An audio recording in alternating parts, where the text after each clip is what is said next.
50 Shades of Grey is one of the most popular books of the decade, a bestseller in part for its erotic themes, including role play, spurring some readers, in fact, to incorporate those themes in their own relationships.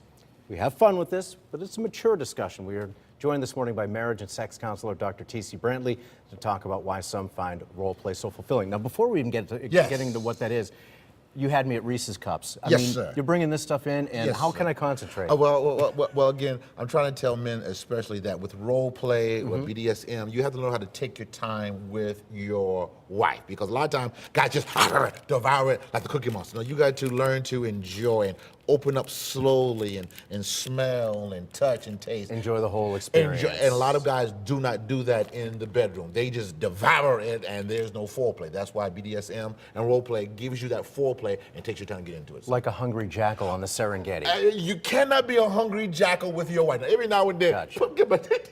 Sam took the Reese's Cup. That's his role.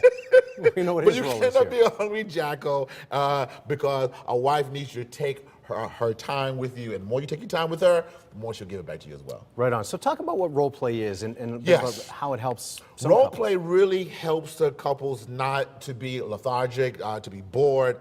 People don't understand that in the thalamus part of your brain is a part of both pain and pleasure. And so when you combine the two together, you bring on stimulation that you probably never had before. But together, now there has to be a trust, a safe word. Definitely. But once you have that trust and safe word, the doors are open for fascination and fantasy. Yeah, and I would think communication too, because if something does in fact hurt, it's like, ooh, can you just... That is correct. And that's why role play and BDSM is so powerful, because it gives you another level of trust. Because I'm trusting you with all of me. And for example, you know what, you may want to do some, restraints and hold. So you start out real small with, little twisters of restraints, and then you work your way up to, then you may get the handcuffs, But again, you start out very slowly, because again, you're trying to build trust in your spouse and each other. And of course, plastic stuff. It doesn't have to be the real plastic thing. stuff. You take for example, exfoliate. Women do this all the time. They do it for the feet. But after you do her, then you can take the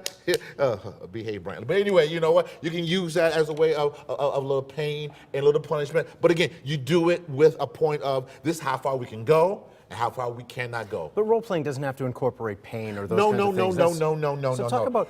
You can role play being a caster. You can role play being Can I role play being Sam, the a weather guy? weatherman who steals my Reese's. I want my Reese's Pieces back. All right, you can role play anything you want to do. Some women might respond to that kind of thing. I don't know who, but I mean, it's being the plumber, it's being the French maid. It's really opened the door, and guess what? It's cheating in the right way, because you're the same person, but I'm giving you another way. Okay, well today I'm Shaquisha. Today I'm Sarah. I mean, tomorrow, not me, but your wife is doing that because you're role playing to open up more doors. Or the husband could play a role like a construction worker or a firefighter or something. Right? Again, you're playing to rescue his. You're playing the role because you're trying to tell your spouse, listen, let's do something, because if we've been married for a long period of time, it kind of looks the same, though.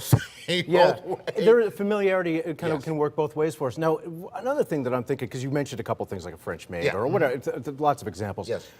But I think at first, for a lot of people, especially if they're trying to spice up, and tell me if I'm wrong, they're trying to spice up or just bring something new into their relationship, that maybe dressing up and going the whole part might feel like Halloween, kind of silly at first.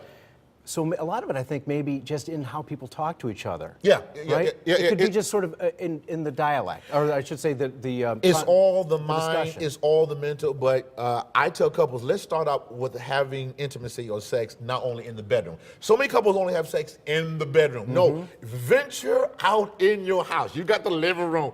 The kitchen, very good. You have the garage.